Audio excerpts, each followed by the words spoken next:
एक बार इस दास ने एक ये उपदेश लिया ही था गुरुदेव जी से, सन 1988 की बात है। और 1989 के अंदर एक गैलरी के ऊपर एक पूजा स्थल बना दिया। वो 5.5 बाई 15.5-16 फुट लंबा, 5.5 फुट चौड़ा। उसके आमने सामने एक तो पीछे आंगन की तरफ खिड़की थी, एक गली की तरफ खिड़की थी, झांकी विंडो, और छत के ऊपर एक गेट और एक खिड़की थी। अब जब वो झांकी यानी जंगले लगाए, वो मैंने जल्दी के मारे बने बनाए ले लिए, और उनमें शीशे भी लगे हुए थे। पूरी मैं 6 महीने लाऊंगे ये मिस्त्री इसमें बनाने में चढ़ाने में, इतना मैं जल्दी से जल्दी अपनी पूजा स्थल तैयार करूं।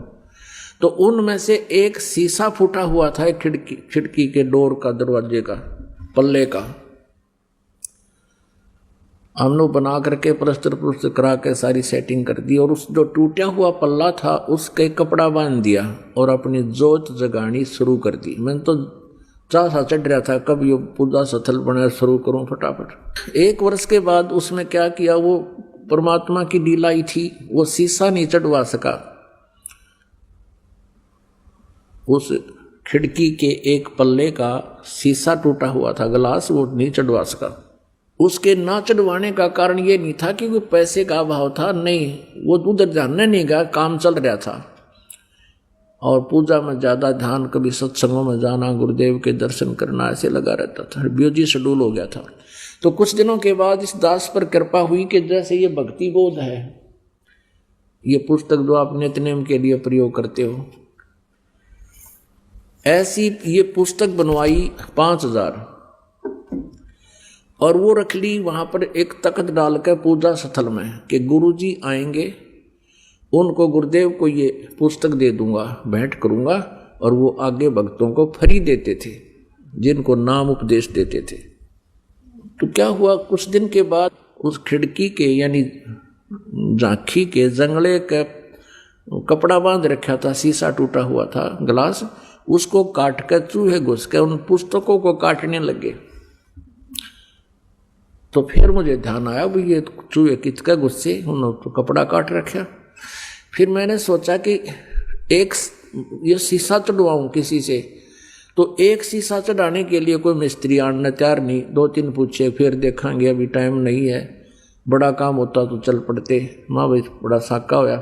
फिर मैंने सोचा कि इसके बाहर से लोहे की जाली लगवा देते, मच्छरों वाली, जैसे मच्छरों से बचाव के लिए लोहे की जाली लगाते, तारों वाली। मैं नाप ले गया उनका, उसका नाप ले लिया। ऊंची तो वो लगभग 4.5 फुट थी, 4 फुट या 5 फुट, और चौड़ी थी 2 फुट 8 इंच। अब मैंने वो लिखा हुआ साइज उस लोहे वाली दुकान के मालिक को दे दिया, भाई ये जो इसमें लिखा है ये साइज काट दे, और 2 पीस। मैं कुछ और सामान लेकर आता हूँ दुकान से, आगे कोई और सामान लेना था। और सामान लेकर मैं वापस आया तो उसके नौकर ने काट कर वह जाली पैक कर रखी लोहे की। मैंने उसकी पेमेंट करी, उठा कर स्कूटर पर रखा, घर ले आया। घर लाकर मैंने उनको लगवाना चाहा। एक तो बड़ा लड़का था, 12-13 वर्ष की उम्र का, एक किराएदार था, वहाँ अपने मकान पर रहता था, बिहार का, वो वहीं किसी फैक्ट्री में नौकरी करता था।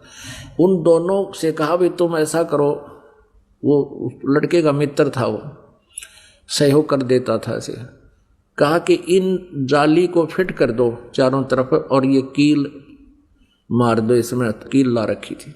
लगाने लगे तो क्या देखा कि वो जो चौड़ाई के अंदर 8 इंच छोटी थी। अब महसूस हुआ कि उस काटने वाले नौकर ने 2 फुट 8 की बजाय 2 फुट चौड़ी काट दी। ऊपर का साइज वो 5 फुट था या 4 फुट सही था, वो नौका नौक पूरा काट दिया, वो 8 इंच छोटी काट दी। तो उन्होंने मुझे कहा कि, लड़के ने कहा कि पापा जी ये जाली तो छोटी है। मैं बोला वह छोटी नहीं हो सकती। मैं गया ऊपर, जाकर देखा, पूरा साइज लगा कर देखा, 8 इंच छोटी। फिर नो करके देखी, वो नो तो वैसे ही आउट साइज होगी। मैंने सोचा बड़ा चक्कर पड़ा, ये माप के ले गया ये। फिर मैंने सोचा भी उसको कहूँगा, दुकानदार वो मेरे सिर होगा कि तुम इतना ही लिख के दे गया था, मैं तो सही काटी है, मैं भी छोड़ इस चक्कर में। मैंने उनसे कहा कि तुम ऐसे करो, आज जब तो उठा कर डाल दी, उस दिन ही लाए थे हम, पहले ही ला कर रखी थी, तुरंत ही वो जाली लगानी थी, फिर वो रख दी, ठा के रख दे, इसने एक तरफ रख दो। वो ऐसे इकट्ठी करके स्टोर में फेंक दी। अब ये फिर दास आपको बता रहा है कि 1 साल के बाद ये पुस्तक बनवाई और वो शीशा पल्ला टूटा हुआ था, उसमें से चूहे घुसकर काटने लगे। तब मुझे वो शीशा लगवाना चाहा तो कुछ आनाकानी करने लगे, अभी टाइम नहीं है, फिर देखेंगे। एक शीशे के लिए नहीं इतनी दूर जाया जाता, क्योंकि शहर से काफ़ी दूर था हमारा जो घर था, रोहतक के अंदर ही था, कॉलोनी सी बनाई थी, नई सी। तो फिर मेरे दिमाग में आ रहा, वो जाली है, वो कम से कम दोनों को एक पर लगवा देते हैं। उन दोनों बच्चों से फिर कहा भी ऐसा करो, तुम उन दोनों जालियों को इस एक झांकी के ऊपर एक जंगले पर लगा दो, ऊपर नीचे ओवरलैप करके, कम से कम ये पुस्तक तो बचेंगी, चूहे ना काटेंगी। उन दोनों बच्चों को समझाकर मैं चला गया। शाम को आया मैं 5, साढ़े 5, 6 बजे सी। तो क्या देखा कि एक जाली तो नीचे रखी है और एक जाली उस टूटे हुए ग्लास वाली विंडो पे पूरी लगा रखी है, और लगाने के बाद भी वो इतनी और लटक रही है, 6, 7 इंच, 8 इंच और फालतू। मैंने उनकी मम्मी से पूछा कि ये जाली वो लगा के बच्चे, एक जाली तो लगा दी। मैंने कहा ये और लाए हैं या क्या किया इन्होंने? ना वही जाली मैंने उतार कर दी थी स्टोर से, और वो कुछ समय बीत गया था, उसके ऊपर एक वर्षा का सीजन बीत गया था, और उनका जंग लगा हुआ, न्यो का न्यो पुरानी टाइप की। मेरा विश्वास नहीं हो कि वो तो छोटी थी। मैंने वो बुलाए दोनों बच्चे, उनको याद दिला कि ये तुम और लाए हो क्या, वही जाली है। अब वो लड़का बड़े वाला बहुत छोटा था, वो कोई ऐसी बुद्धि वैसे भी नहीं होती बालक में, ले आवे ना ले आवे। वो कहने लगे जी वही जाली है। मैंने कहा जब तुम पहले लगाओ थे जाली, आज से साल भर पहले, तब ये छोटी थी? कहाँ छोटी थी, 8-9 इंच छोटी थी। कहाँ छोटी, वही है कि वही जाली है। और हमने कहीं जाली लगा भी ना रखी थी, शायद और कोई पीस पड़ा हो सपेर। अब परमात्मा जब जीव को विश्वास दिलाता है, इस मन के सब शिकंजों को काट देता है, अगरम मगरम खत्म कर देता है, जिस पर मेर करता है। वो इस दास के साथ की। हम ठीक है भगवान को मानने वाले थे, चाह थी भगवान की, लेकिन ऐसे करिश्मे देखे ना सुने, सुने थे लेकिन देखे नहीं। जैसे द्रौपदी की साड़ी बढ़ा दी थी भगवान ने, विश्वास होता था, लेकिन कोई कह देता था कि नहीं साड़ी बढ़िया रख दे, ये तो वैसे ही महिमा भगवान की गा रखी है, तो हम वो भी मान लेते थे। फिर भी भगवान में रुचि घनी थी। अब मैंने अपने लड़के से कहा मेरे सिर पर हाथ रख और कभी साहब की कसम खा तू और नहीं लाए तुम। इसने कहा पापा भगवान की कसम मैं बिल्कुल नहीं लाया, वो ही है नो मेरी मां उतार कर डाली थी। अब भाई अब बालक तो ना समझे, पर मेरा समझ में आ गया सारी कहानी ये कैसे हुआ।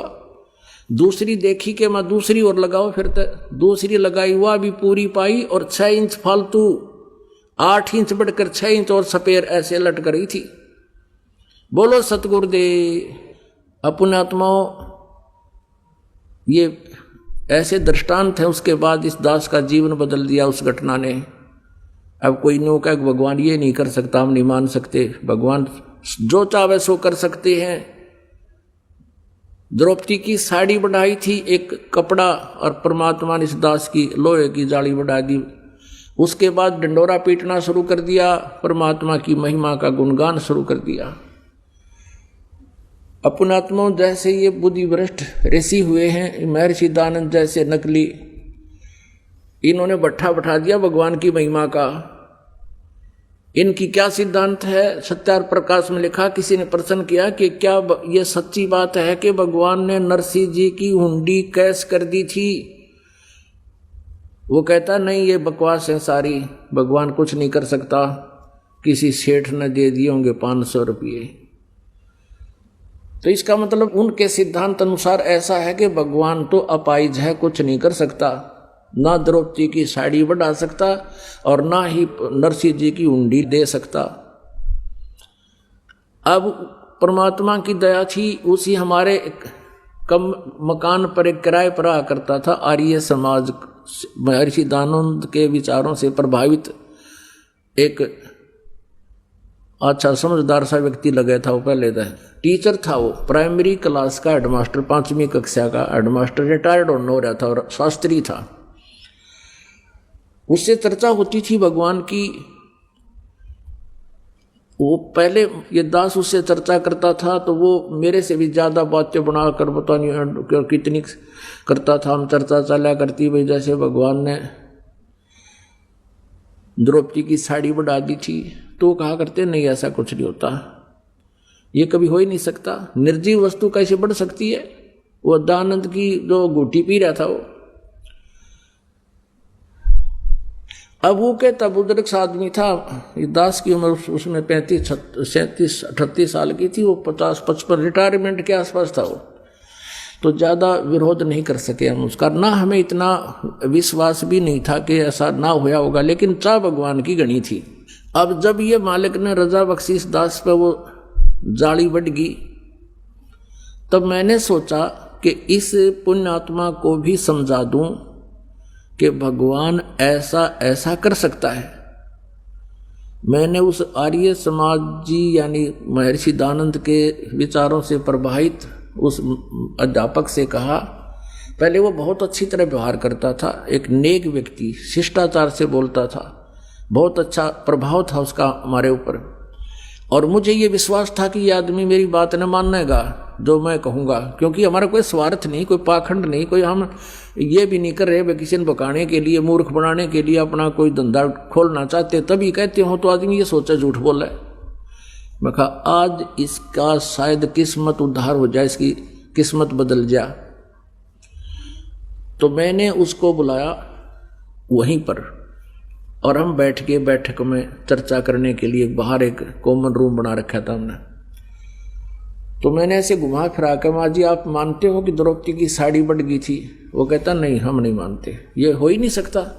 मैं कहने लगा जी ये देखो, ये सामने जाली लगी है लोहे की, और ये जाली छोटी थी 8 इंच, और ये 8 इंच पूरी होकर 6 इंच और फालतू होगी साइड में, यानी लगभग 14 इंच बढ़ गई, एकदम लाल हो गया। बोला मैं नहीं मानता, ये सब पाखंड है, झूठ है, अब करके दिखाओ मेरे सामने, अब बढ़वा के दिखाओ इसको। अब मुझे ये नहीं मालूम था कि यो इतना नालायक आदमी भी है। पहले तो बहुत ठीक बोलता था, मैं भी आशा के विपरीत उत्तर सुन के मैं एकदम चुप हो गया, कि मैं एज्ड था। मैं थोड़ी देर शांत रहा, मैं के उत्तर दो, इसने मूर्ख ने इतने सारी ये गली बंद कर दी, अकीब करके दिखा। मैंने अपनी पत्नी को कहा, लड़के कोई बुला लिया, मैं बताओ तुम, वो सुनने तैयार नहीं, लाने नहीं, मैं ये सब पाखंड है, मैं नहीं सुनने वाला। मैं चुप हो गया, भाई कि सुना इब्नो कहूँ तो उठ कर चला जा रहे थे तो भी अच्छा नहीं लगता। मैं भी चुप हो गया, रो भी चुप हो गया। उन्हें सोची भाई नाराज हो गया मकान मालिक, तो उसने विषय बदल कर कहा देखो आप तो इंजीनियर हो, बोला गया लिपापोती करने, आप तो बुद्धिमान हो, आप भी ऐसी बातों में विश्वास करते हो, देखो मैं बताता हूँ महर्षि कैसे होते हैं, विद्वान पुरुष। मैं सुनता रहा उसकी, हाँ ना कुछ नहीं, मैं डग गई हूँ यहाँ था, कह सुन ले जो करना है। अब वो अच्छा नहीं लग रहा था मुझे, जो भगवान में अविश्वास करता है। फिर भी वो बोलता रहा, मैं बैठा रहा सुनता रहा। कहने लगा महर्षि दानंद एक बार योग अभ्यास कर रहे थे, आसन पदम लगा के, बंद कमरे में बैठे थे। रसोईया काफी देर हो गई थी, रसोईया गया उनके पूछने के लिए दूध भोजन तैयार है। झांकी से झांक कर देखा उसने, खिड़की खुली थी, कि महर्षि दयानंद अपने योग अभ्यास से उठा, यानी नीचे से एज इट इज, और छत के सिर लगा के और जो कानू वापस आ गया आसन पद पर बैठे बैठे। ऐसा उसने कई बार किया। और रसोइये ने बुलाया इधर उधर से, औरों को देखो देखो, सबको दिखाया। कहने लगा वो मंदबुद्धि का मास्टर अध्यापक ने बोला ऐसे होते महर्षि। मैं बोला कति झूठ, कति झूठ, 100 की 100 झूठ, तू करके दिखा मेरे को जब मानो। और डेग मुँह हो गया है। ने बोला तू पहले वाला रामपाल ना रहा अयब को नहीं रहा, मैं पहले वाला में। तो बता तुम्हारे जैसे मूर्खा ही सारी मान्या करता मैं, अब कैसे मानूंगा मेरी आँखों के सामने। पाखड़ जब हो, जब मैं कुछ इस धंधा खोल रहा हूँ, कोई इसके पीछे कोई पैसे लेता हूँ, दुनिया ने मूर्ख बना रहा हूँ, तेरी बुद्धि कहाँ जा रही है, माउट बड़ा आदमी हो गया तो। मांडा नहीं पर उठ कर चला गया, ऐसी गुट्टी पै रखी न दानंदर के ऐसे अज्ञानियों ने। अब परमात्मा कहते हैं गुरुआ गांव बिगाड़े संतो, गुरुआ गांव बिगाड़े। और ऐसे कर्म जीव कहला दिए, ईव जड़े नहीं जाड़े। जो भगवान की क्रियाओं पर अविश्वास रखता है वो भक्ति के योग प्राणी नहीं है, खाम खांडले ढो रहा है। जो ये सोचता है ऐसा नहीं हो सकता, जो ये सोचता है ऐसा नहीं हो सकता है, तो परमात्मा प्राप्ति असंग जन्म नहीं कर सकता। पुण्यात्माओं परमात्मा पर पूर्ण विश्वास करना पड़ता है।